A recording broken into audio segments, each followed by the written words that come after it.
Chancellor Dr. Linda Hughes,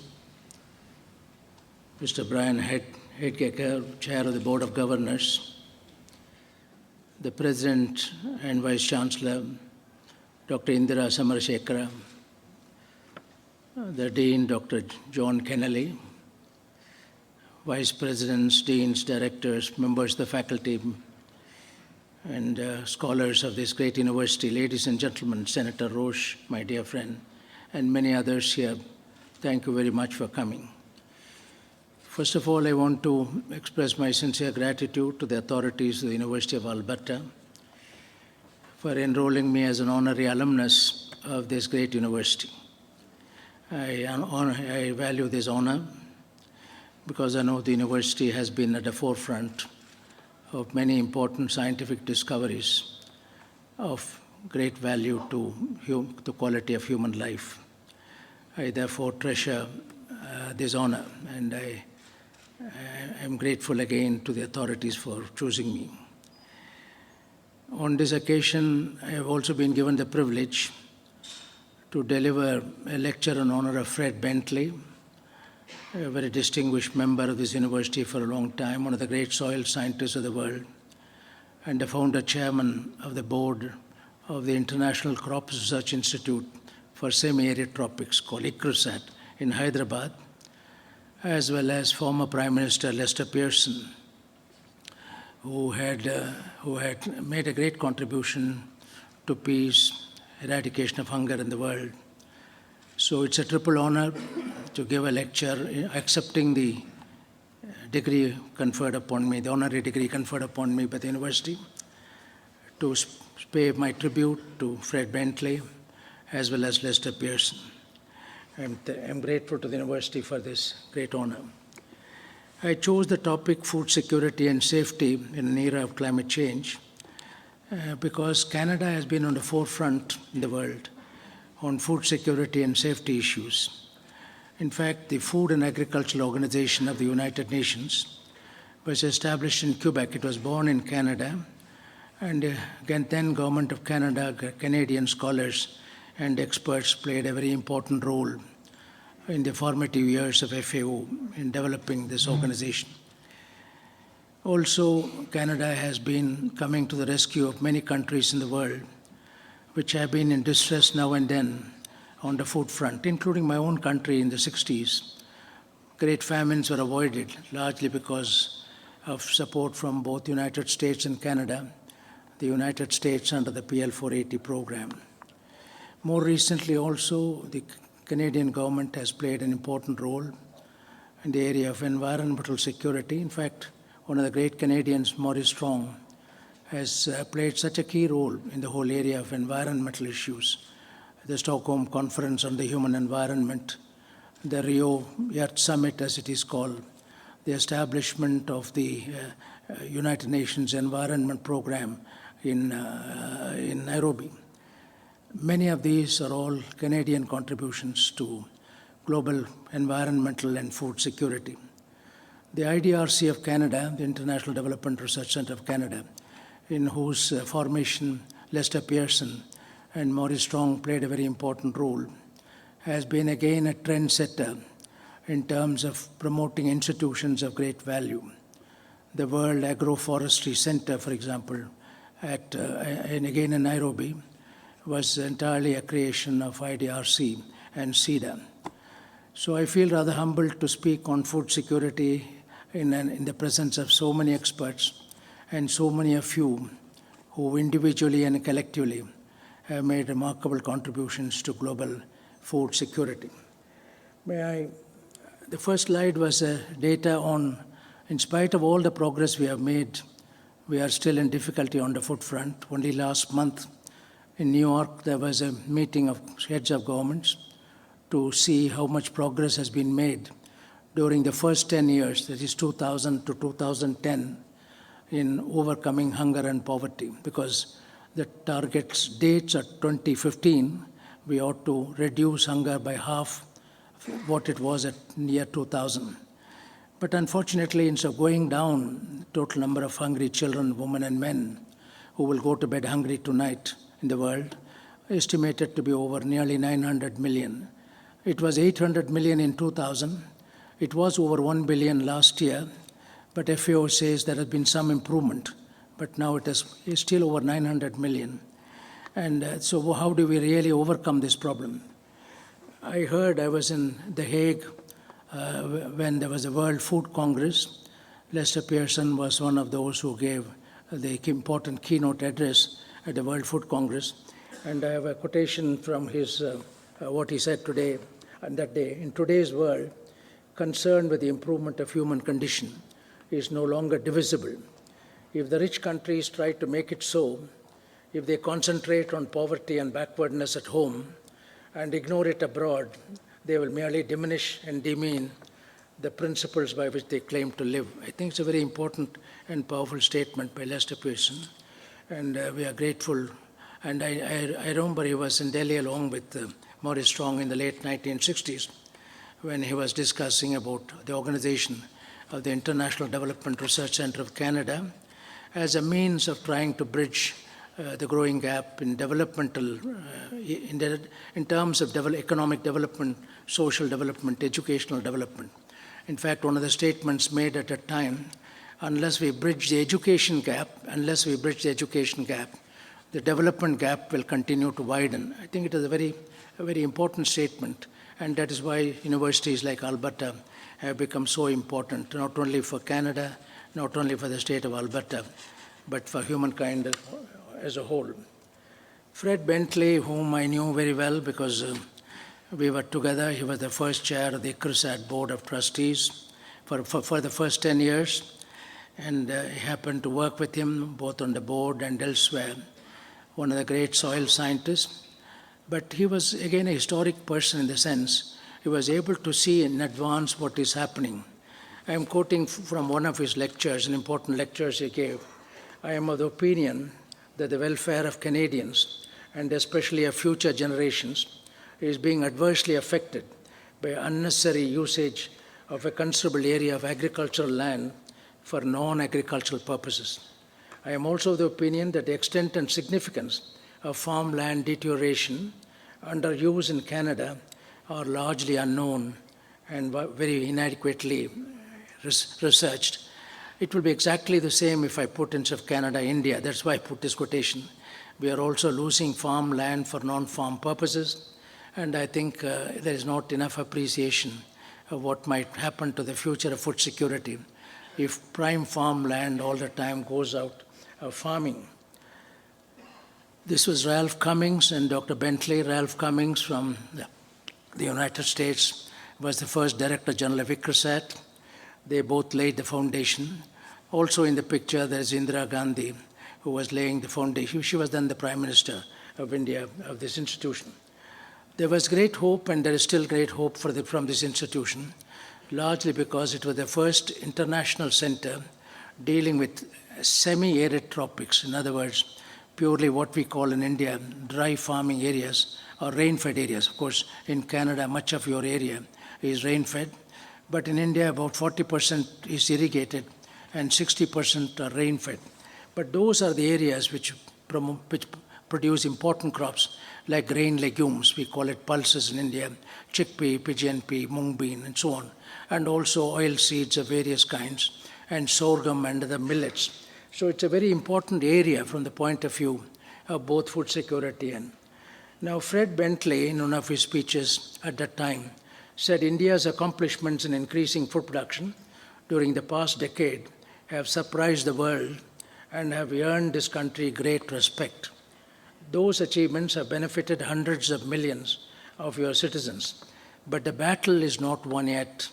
Until population growth is stabilized, and even after that, there will be need to increase food production in this country, because we are nearly 1.2 billion in India. Population is still growing at less than 2% a year, but there are a large number of people who are malnourished, undernourished, and therefore, as Fred Bentley said long ago, it is important to continuously improve farm production. He also said India has to increase food production at a rapid rate. There is positive proof that application of existing knowledge could double food production on rain-fed lands and in the real world of the cultivator. Improvements in soil and crop management practices have important spin-off benefits in addition to increases in food production. The potential for increases in production from improved management of grazing lands and woody plants are almost completely unexploited. This is why I mentioned about IDRC's role in establishing the World Agroforestry Center in Bentley also believed, both Mr. and Ms. Bentley believed, that ultimately population will stabilize itself only if children are born by choice, not by chance, by choice where parents have a sense of responsibility towards the well-being of the children. It's called Children for Happiness. This is what Marquis de Condorcet, a contemporary of Thomas Malthus, said it in a different way. Population growth can be limited if people have a duty towards those who are not yet born. That duty is not to give them existence, but to give them happiness. I think Children for Happiness is what all of us desire, and that is the only way I think population will stabilize itself. And this was also clear from his son, Ted Bentley. I hope he is in the audience because I'm looking forward to meet him after this lecture. He had written some very fine pieces about his father, and as a son, he should know the parents better than all of us. Dad had a great deal of enthusiasm for ICRISAT. It was the best of what he thought agricultural research should be like. Clear focus, lots of practical interaction with real farmers, integration of research skills from many places, the ability to publicly demonstrate the results so that others could rapidly put them into practice. There are a few other quotes from his tribute which I would like to. My mother, as well as Dad, found it entirely appropriate that there was an integration of women's programs. Bentley was one of those who was highly gender sensitive and wanted to mainstream gender considerations in technology development and dissemination. Children's programs and grade school level education and to ICRISAT's activity. They both wanted the whole system to improve. ICRISAT did that and demonstrated it could be done. Les Swindale, who succeeded Dr. Cummings as the Director General, he had some very important statements to make about Bentley. Fred was a plain-speaking man with strong convictions and a transparent honesty. And of great value to ICRISAT in those early years was the fact that its board chair was a man who engendered trust. He was trusted by the University of Alberta, his own home university, by Agriculture Canada, and by the Consultative Group for International Agricultural Research. And he was a keen judge of science. One more quotation from Les Swindale. Fred, an internationally renowned soil scientist, was instrumental in creating IPSROM, the International Board for Soils Resources and Management, and was its first chairman. In fact, this is a visionary step. We have now what we call World Water Partnership. FAO has very recently, based on this concept, started a World Soil Partnership in order to see that soils are conserved, soil health is improved, prime farmland is kept for farming, and the question of land for fuel versus food, the biofuels as they are called, these are all resolved not only at the local level but also at the regional and global level. Now let me say a few words. Mention was made about Green Revolution. The term Green Revolution was itself coined in 1968 by Mr. William Gard of the United States. He found that both in India, Pakistan, as well as in the Philippines, in wheat and rice, there was a quantum jump in production. It was not an ordinary jump, but a quantum jump in production. And because green plants, we all live on the earth as guests of green plants, because they are the only ones which can use sunlight and convert into food. He called Green Revolution the revolution of solar energy harvesting enterprise, that is the green plant, through the green plant harvesting solar energy. In India, many people ask, how did the Green Revolution come? It had at least 4 important ingredients. First was technology. Technology was the prime mode of change. The semi-dwarf varieties obtained from Orville Vogel from Washington State, and later on the spring wheats obtained from Norman Borlaug, the Nobel laureate Norman Borlaug, who passed away last year. Those were triggers. They were technological transformation because They were transformational technology. It was not ordinary technology. It sort of transformed the idea of the farmer, what the wheat plant or the rice plant is capable of yielding. They had a feeling that not more than 2 tons they can get. Suddenly, when they started getting 5 tons and 6 tons, that's why I called it a transformational technology. Then there is no use in technology alone unless you have the proper services, seeds, fertilizer, energy for pumping water, the whole set of services which have to be provided by the state or by the public-private sector. Then public policies, particularly in terms of pricing of inputs and output, and marketing arrangements. Assured and remunerative marketing is finally the key to sustain farmers' enthusiasm. All this can be present, but unless the farmers are enthusiastic, after all, we scientists only can help farmers to produce more. I was yesterday in one of the very fine farms nearby. The amount of work which has gone on by the farmers, patty farms, remarkable, and also the kind of engineering, the new kinds of combined harvesters with GPS data, remarkable progress in terms of, and that sustains farmers' enthusiasm. But ultimately, farm ecology and farm economics go wrong. Nothing else will go right. Indian farmers achieved as much progress in wheat production in 4 years as during the preceding 4,000 years. We have recorded history of wheat production from Mohenjo-daro, which was now in Pakistan, which was 2000 BC. Therefore, this is why it was called a revolution. It was not an evolutionary growth of 3%, 4%. It was almost doubling and tripling. But even at that time, I had organized all over the wheat and rice belt what I had termed as national demonstration. That is, demonstrations in farmers' fields to introduce them to the new opportunities opened up by modern science and technology, particularly by the new plant architecture, both wheat and rice. But then I found they became so enthusiastic, they started applying too much fertilizer, over-exploiting groundwater, growing the same variety over large areas. Therefore, in my address to the Indian Science Congress, we have an annual meeting of this Indian Science Congress in January 68. This was before the term Green Revolution was coined. I gave a lecture on what can be now called the pathway to sustainable agriculture. I won't take your time to read it, but those of you who are interested can get it. It starts with intensive cultivation of land without conservation of soil fertility and soil structure will ultimately lead to the springing of deserts. Also goes on to say if you replace large number of local varieties with 1 or 2 varieties, you are likely to go into difficulty on pest and disease outbreaks, as happened, for example, before the Irish potato famine and so on. Same variety with the same genetic makeup was grown in large areas with the result Phytophthora infestans took a heavy toll on the crop. This is now known, and I called it later on, I coined the term Evergreen Revolution. Because Green Revolution means improvement of production through productivity improvement, through yield improvement, not through area expansion. And that is what is needed today because land is a shrinking resource for agriculture. We have to produce more and more from less and less land. The Green Revolution was commodity-centered, wheat, rice, corn. In fact, I would say the first Green Revolution started in the state of Iowa with hybrid corn. That was the first genetic material which gave a fairly large jump in yield.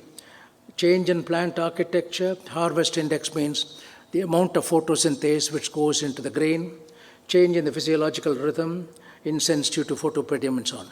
But the definition of evergreen revolution is increase in productivity in perpetuity without associated ecological or social harm. There are 2 pathways by which you can achieve evergreen revolution. One is organic farming. It is now becoming much more popular because of somehow the association between organic foods and health foods, as they are called. People want to have more health foods, and organic farming free of use of pesticides, chemical pesticides and mineral fertilizers is popular. But a majority of farmers like mine, for example, my country, out of 120 million farming families, over 80 million have very small holdings, 1 hectare and less. We call them small farmers, marginal farmers. Your small farmer, I heard, was about 500 acres. In 500 acres in India, there will be 500 farmers. That's the kind of difference you find between India and Canada. Now, these people, unless they have a large number of livestock, it is very difficult to replenish soil fertility. Soil health restoration is important. This is why, in the case of evergreen agriculture, conservation farming, along with integrated pest management, integrated nutrient supply, integrated natural resources management, and so on. Also, genetically modified crops are forbidden in organic agriculture. In the case of evergreen agriculture, you can take, if that is the variety of choice, and if all the regulatory mechanisms have given approval to a genetically modified plant, it can also be used in evergreen agriculture.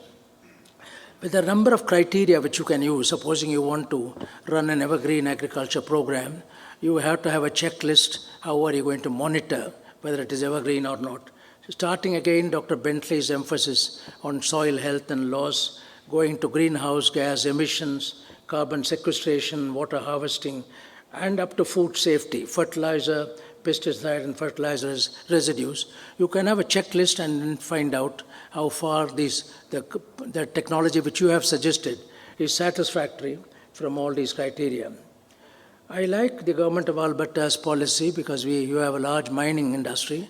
In India, mining has now become a very controversial issue, both from the point of view of the environment, the soil laws, and also the impact on the local communities. Many of them, whom you call aboriginals, we call them tribal people, indigenous people.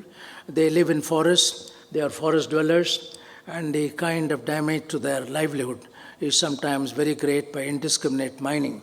But the policy of the government of Alberta, the primary objective in land reclamation is to ensure that the mined or disturbed land will be returned to a state which will support plant and animal life or be otherwise productive or useful to man, at least to the degree it was before it was before it was disturbed. I think that's a good principle which should be used. The other problem of increasing safety is the indiscriminate use of antibiotics, pesticides, and so on, both in animal husbandry as well as in crop husbandry. For example, very recently, I chair an organization called Center for Science and Environment. We have a dynamic director, Dr. Sunitha Narayan. They run a journal called Down to Earth, which chronicles all the problems which we have in the field of environment, particularly on food safety issues, pesticide residues in drinking water, even bottled water. That became a very important issue of pesticide residues in well-known brands of bottled water. And now, more recently, the honey which is sold has a lot of antibiotics because of the way in which you are rearing the beehives. So the government now, we have a new kind of act on Food Safety Act, and the aim is to also strengthen our infrastructure for testing them, quality testing laboratory.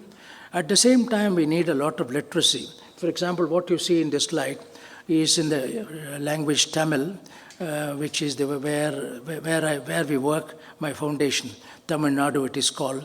It is the Codex Alimentarius standards which are fed to the farmers through village knowledge centers. I will talk about them later, but most of the farmers have not heard about Codex or anything of that kind. Therefore, quality literacy movement, what we call QLM, quality literacy movement, has become very important from the point of view of food safety. It's very important. Now, coming to climate variability is taking place everywhere. We do not know how much of them is due to long-term disturbances, due to long-term anthropogenic pressures, or they are part of a variability which we see over a period of time. More recently, Bolivia, for example, had a very serious loss of fishes. Suddenly the temperature of the sea went down from normal 15 degrees to 4 degrees centigrade, and millions of fishes, alligators, turtles, dolphins, they all died. You must have seen the reports in the media on this kind of thing. Similarly, the oil spills, the Gulf oil, of course, that was a very serious problem. In India also, we have along our coast, sometimes the oil tankers have some accident and a lot of fish and so on die. And therefore, it has become now very important. One of the points I want to say is, bioremediation research, that is bioremediation, organisms which can gobble up oil spills or other kinds of pollutants have become very important. In fact, some of you who are in the field of intellectual property rights know very well that the very first patent for a living organism was given in the United States to Dr. Anand Chakrabarty for a kind of organism he developed by genetic modification, which can gobble up oil spills, a fusarium, which he developed by genetic modification. Now, that kind of, we find groundwater in the place where I live, both textiles and leather are two major industries. Both of them, unfortunately, cause groundwater pollution. There is pollution, and it's important to clean up these areas. I started by saying that in the recent meeting in New York, it was found that hunger, instead of going down, either tending to remain same or increasing. One of the reasons given is the economic access to food. In other words, the price variability, the volatile nature of world prices. Today, wheat and rice and so on have gone up, largely because the Soviet Union put an embargo on the export of wheat. Immediately, the market prices went up. It's a very volatile, and price volatility enhances the vulnerability of the poor to hunger. And you will find here, the first started, the spur and price rise was started with petroleum prices. You recall 3 years ago it was going up and up until it stabilized and got down. The prices are, now this year, the rice price and the wheat price are going up, largely because of the... On the other hand, fish price on the whole, not all qualities of fish, but the fish relatively in relation to grains, the fish prices seem to be somewhat stable because the increase in price should be taken into account with the cost of, increasing cost of inputs, including labor and so on. Even in fisheries, we find that the capture fisheries is almost stagnant now, stable. Capture fisheries is not going up very much, some progress, but much of the progress in world fisheries is coming from aquaculture. Aquaculture, both inland aquaculture and mariculture along the coast, culturing fishes. It's going to be, in the future, for those who like fish, that is going to be a very important method of producing the fish we require. Although the oceans can be managed, but there are a large number of problems, including temperature variation. We made in my center, my young colleagues, along with the World Food Program, made a very detailed study of the state of food insecurity in different parts of the country. We have food insecurity atlas of rural India. They are available also on our website, urban India, and also sustainability of food security in India. They have been classified according to 3 kinds of hunger: chronic or endemic hunger, largely caused by economic reasons, prices, and inadequate purchasing power. Protein, energy, malnutrition it is called. The hidden hunger caused by micronutrient deficiencies, particularly iron deficiency, anemia among pregnant women is one of the causes for low birth weight babies, which have got a tremendous consequence for the child in later life. You have the hidden hunger, iron deficiency, iodine deficiency, zinc, vitamin A, vitamin B12 and so on. And transient hunger, mainly we find it largely in the African continent because of civil war, civic strife. There are peace and security is threatened. So that even the World Food Program is able to rush the food, it doesn't reach the food. Or big calamities. Recently Pakistan had a very unprecedented flood, and it was a problem to reach the food. One of the points made with reference to hidden hunger or the deficiency of iron iodine is that we talk about food, we are not giving even adequate emphasis to horticulture, vegetables and fruits.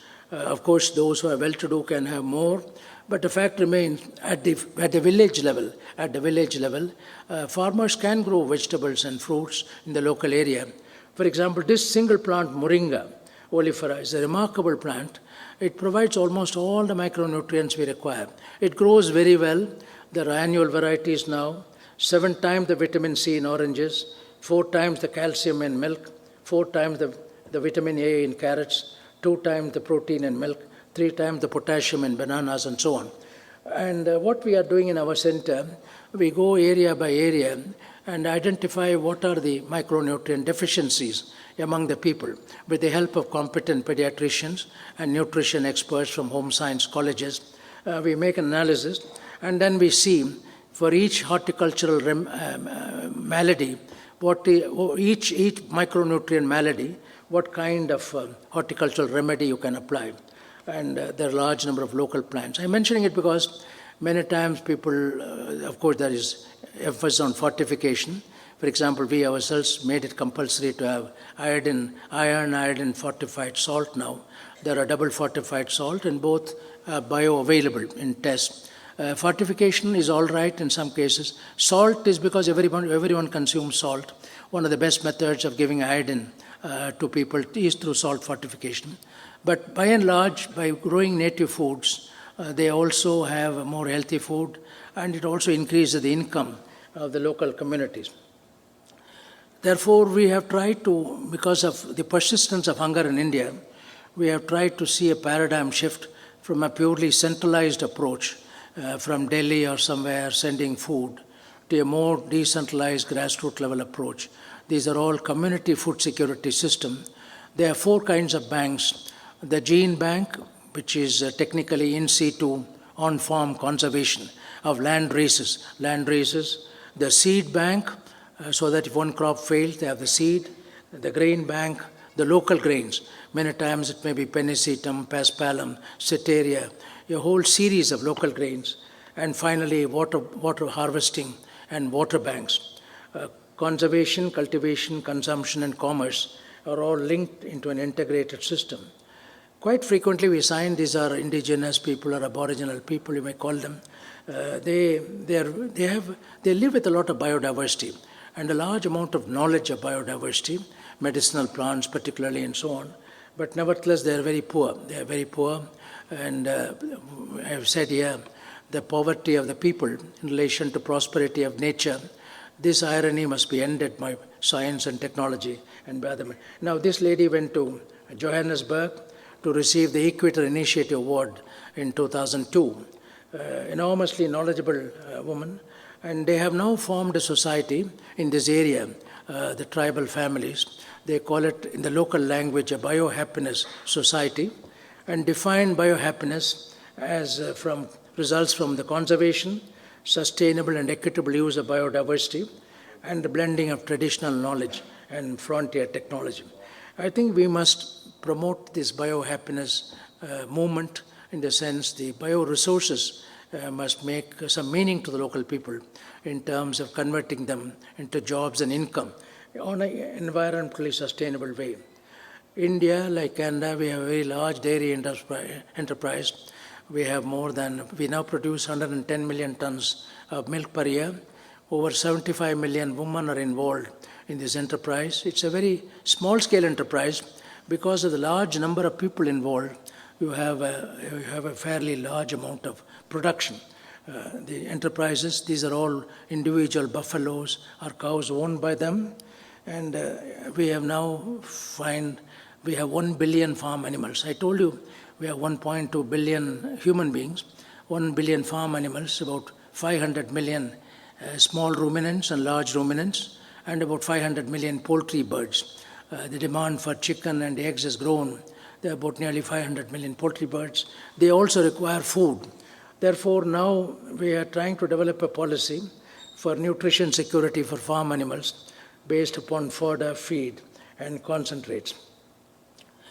Let me also say a word about, I saw recently a report in your Canadian newspapers about the potential impact of climate change, a couple of degrees centigrade more than the mean temperature.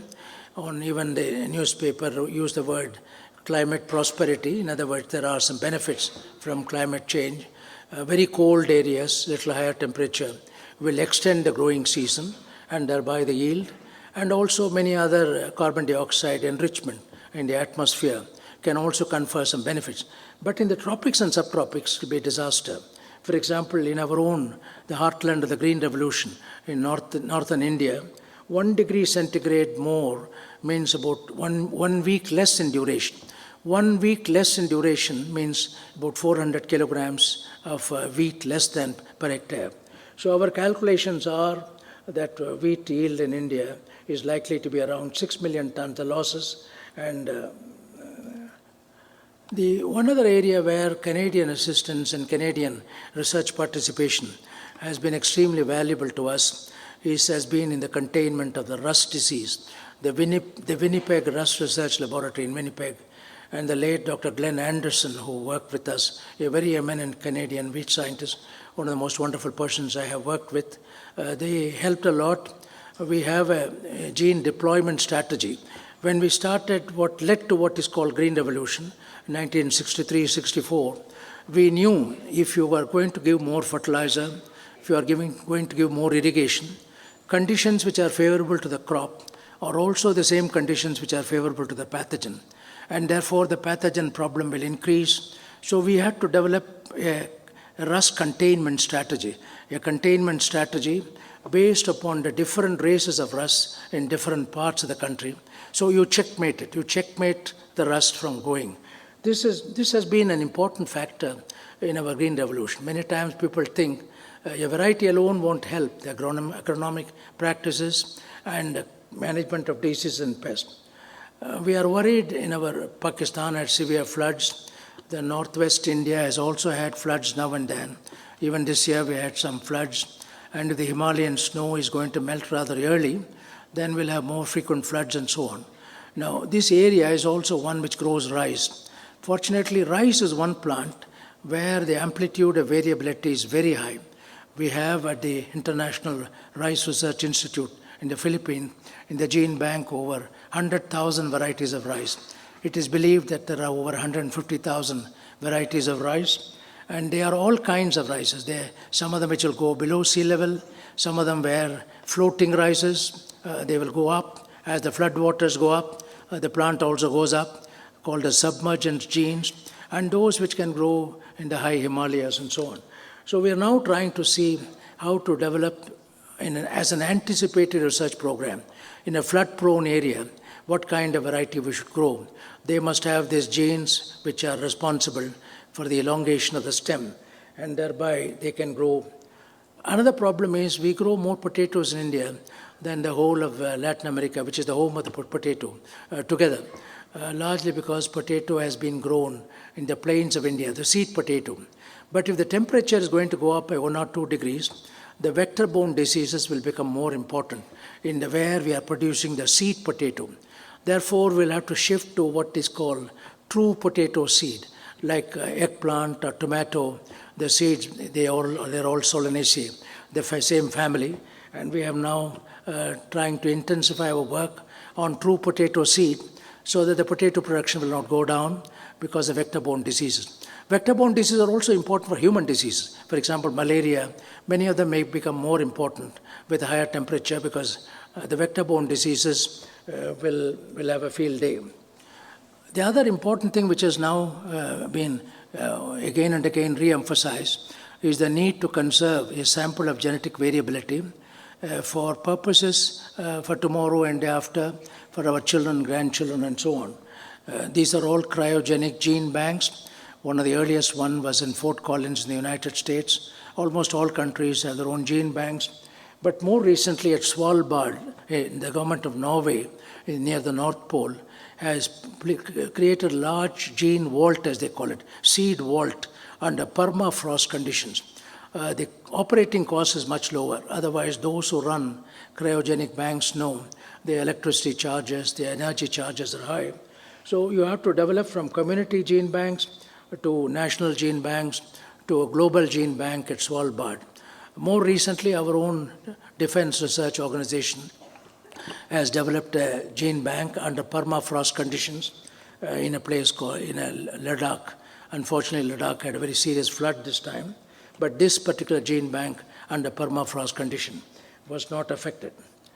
There is also need for coastal countries. India has a very large coastline, like you all, over nearly 8,000 kilometers of shoreline, in addition to major groups of islands like Andaman, Nicobar, and Lakshadweep group of islands. The mangroves of the world were being destroyed earlier, mainly by aquaculturists to create aquaculture, coastal aquaculture. Now, after more repeated coastal storms, and particularly in my part of the country, after a very bad tsunami, suddenly the sea level rose. December 26, 2004, people started realizing the value of mangroves. We call them bioshields. In other words, like a speed breaker on the roads. They sort of break the speed of the storm. And that has become a great blessing. But this kind of material not only is valuable as bioshield, but also as donors of genes for saltwater tolerance. My own colleagues have isolated genes from mangroves like Avicennia marina for salt tolerance, salinity tolerance, and they have been put in rice and pulses and many other crops. Once you have a gene, for example, this particular gene, dehydrin gene, has international and national patents, mostly defense patent, because we work on a public good principle, and our research was supported by public funds. Therefore, we don't take patents to make money, but it's a defensive patent. But this is a very important gene from the point of view, dehydrin gene from Avicennia marina for salt tolerance in plant. Uncommon opportunities have been opened up now by genetic recombination. We can transfer genes across sexual barriers. Another thing which we are trying to do this year is the 80th anniversary of what Gandhi in my country called Salt March. In other words, the then colonial government started taxing salt manufacture from the sea. A lot of people along the coast, they used to make salt from the sea water. The government suddenly started taxing them, and Gandhi felt the sea water, which is 97% of the world's water resource, is a social resource. It cannot be taxed. So he started a campaign. Those of you who have seen the film on Mahatma Gandhi know. It was a historic turning point. It's called the Dandi Salt March. But Gandhi said once, it is not only salt. He said seawater is an important social resource. Today, how do you convert seawater into fresh water? You can do it by many means, solar desalination and reverse osmosis and so on. But the most cost-effective methods of converting seawater into good water is through plants. These halophytic plants can absorb. We have now started a large program on seawater farming. These are also called agri-aqua farms, agriculture or silviculture combined with ponds, farm ponds, where you can raise prawns and so on. I told you earlier, aquaculture, both marine aquaculture and inland aquaculture are becoming important.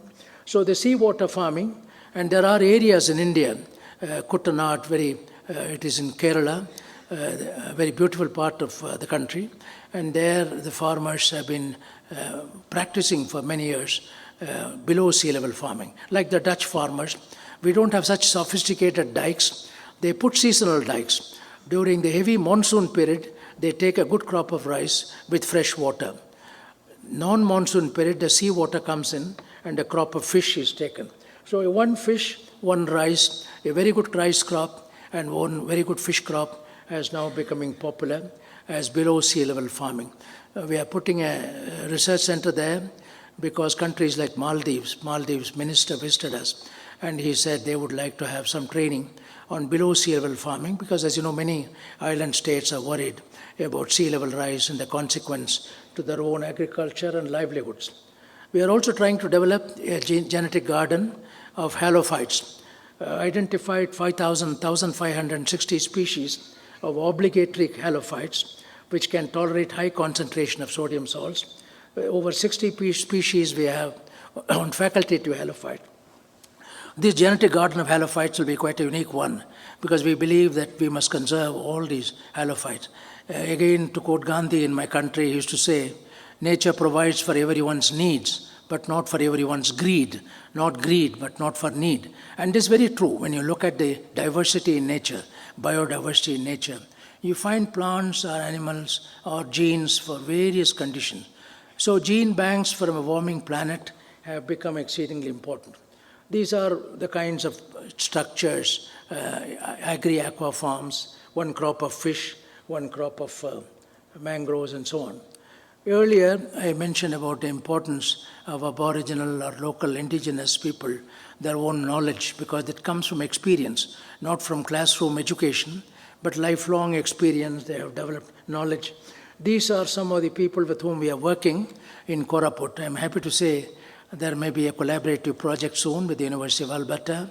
We're very happy and proud of that possibility, thanks to the Canadian government. If that happens, these people, those who are coming here for the first time to our part of the country, will marvel at the knowledge of these people. Wonderful knowledge of local plants, local animals, local weather. After the tsunami of 2004, the Prime Minister asked us to develop a program called Post-Tsunami New Andamans Program, because the Andamans was nearer the epicenter of the tsunami, that is Indonesia. And when our scientists went there, and they found some of the indigenous local people, we thought they're all drowned, they've gone away, because for a couple of days there was no news about them. Then after a few days, they all started coming back. And when you asked them, they all gave reasons why. They said when sea recede, turn back and run to higher. That's what they saw. The sea came and started receding. They ran away to higher areas. Similarly, they say in the dialect, earth becoming a liquid, tsunami and so on. Swarms of crabs rushing out of burrows. We are now chronicling. We have a setup in Ahmedabad. There is one Anil Gupta. He sort of develops database of all these indigenous knowledge, because many of them are very valuable since they are based on lifelong experience. It is not just a theoretical experience. Now, how to reach all this knowledge? On the one hand, knowledge is growing. I mentioned earlier when the IDRC was set up, one of the points made was the deficit in education or education gap leads to developmental gap. This is true. We also find education gap leads to gender gap. This is why we try to design. In fact, one of our early scientists who worked with us, Dr. Balaji, is here. He is now with ICRSAT. It's an integrated use of the internet, the cable TV, the cell phone, and also FM radio, the radio, depending upon the area, what kind of. These are called rural knowledge centers because they are not information centers. Information is passive. Knowledge means information plus experience. Value-added information is what we call knowledge. These knowledge workers mostly are women. They run the knowledge centers. They are managed by them. They are all owned by them. They have a sense of pride. And there is both a dynamic information and also generic information are given in the local language. The local language, dynamic information, for example, about weather, and the interpretation of the weather for the local crops, those are exceedingly important. More recently, the cell phone, the mobile phone is practically revolutionizing small-scale artisanal fisheries. We have people, formerly after tsunami in particular, these people growing in small boats, they were really worried about the wave heights, how much will be the wave heights at different places. Now they know because the data are fed into their cell phone. 500 meters from the shoreline, this will be the height of the wave. 1,000 meters, this will be the wave height and so on. And where the fish shoals are. Earlier when they were taking about 10 to 12 hours to catch the fish they wanted, today they come back to the shore within 2 hours. Again, a transformational technology. It's a transformational technology which has completely revolutionized there. I believe for poor people, both small farmers, low-income farmers, low-income fishermen, low-income animal husbandry, technological upgrading is exceedingly important. This is why, how do you bridge the gap between, even Dr. Fred Bentley's one of his statements, he said there's a lot of knowledge how to increase productivity in rain-fed areas, but that has not gone to the field. We must now accelerate the pace of progress in bridging the gap between know-how and do-how. The scientific know-how and the field-level do-how, we must bridge it. Then you can have a more evergreen agriculture. It involves, as I said earlier, that means productivity in perpetuity, not a boom and bust cycle, 1 year good crop, the other not crop. That integrates annual crops, green cover of the land, evergreen farming system. Also what are now called fertilizer trees, Phythoherbia. Some of you might have come across this. This is being propagated on a large scale by the World Agroforestry Center. It's a nitrogen-fixing tree species, and the available data are exceedingly promising. In addition to that, you build up a lot of carbon in the soil. The soil carbon banks is one method of mitigation. The contribution of agriculture to mitigation of climate change One is carbon sequestration through the normal process of photosynthesis, the greening of the atmosphere. The other is building soil carbon banks, like the ocean carbon banks, the soil carbon banks. For example, dramatically increase carbon accumulation in food crop systems by 6 to 10 tons of carbon dioxide per hectare per year. And this has beneficial impact on production, because in India we find our factor productivity has gone down because the soil carbon content has gone down. Simply applying nitrogen, phosphorus and potash alone doesn't help. And now let me say before I close, I'm very proud, once again I express my gratitude for enrolling me as an alumnus of this, honorary alumnus, and not earned one, honorary alumnus of this university. But I appreciate it. But we are also looking forward to a more enduring partnership, combining our knowledge and expertise. The world requires more and more partnerships. The world requires partnerships among academic institutions, development institutions, and so on. The government of Canada, I paid a tribute in the beginning in the areas of food and agriculture. For example, one of the very innovative projects Canada started in India is called the India-Canada Environment Facility, ICEF, India-Canada Environment Facility. The principle behind it was Canada supplied potassic fertilizers. We don't have potassic fertilizers. That potassic fertilizer was sold to the market, converted into local currency, and that money was used largely for environmental upgradation, biodiversity conservation, soil conservation, water conservation, and so on.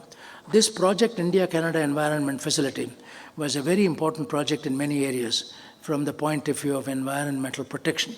So alleviating now, they have started the Canadian International Food Security Research Fund. Whoever thought of it, I want to pay a tribute to them. It's called the Canada International Food Security Research Fund. One of the projects we hope we will work jointly with the University of Alberta is on alleviating poverty and malnutrition and agro-biodiversity hotspots in India. Our aim is to make hotspots into happy spots. I don't like the word hotspots. We must make them into happy spots, like the woman who made a Biohappiness society. It's a bio disaster, biopiracy, and so on. We look at negative aspects rather than the positive aspect, and that is what is needed. It's a very interesting project, and I hope people here will, Dean Kennelly, Nat Cave, they will explain to you. Again, before I sit down, I want to pay a tribute for your centenary. I saw a publication, so many important achievements of this university. Science and science alone. Yesterday, I had a meeting along with Dean Kennelly and Nat Cave with your premier, and I was very happy he emphasized the role. Whenever he said there is a problem, science may have a solution. We must ensure that our scientific work is not only stepped up, but also addresses the real problems of the society. And today, the most urgent problem of the society is to abolish hunger, because food is the first among the hierarchical needs of man. In fact, long ago, the Roman philosopher Seneca, so Roman philosopher means 4,000 years ago, the Roman philosopher Seneca said that a hungry person listens neither to reason nor to religion, nor is bent by any prayer. He wants food today. He wants food today. The large, growing unrest in the world, in my view, the extreme inequity, hunger, and poverty. Therefore, it is in our interest to mobilize science and also get the political support, leadership. As I said earlier, the package of technology, the package of public policies, and farmers' enthusiasm will all have to come together. I salute the University of Alberta scientists who have made remarkable contributions during the 1 century, and wish the next century and the very enlightened leadership of the present president and their able colleagues. I think the next century will be even brighter. The world needs it, Alberta needs it, Canada needs it, and India needs it. Thank you very much for your patient listening.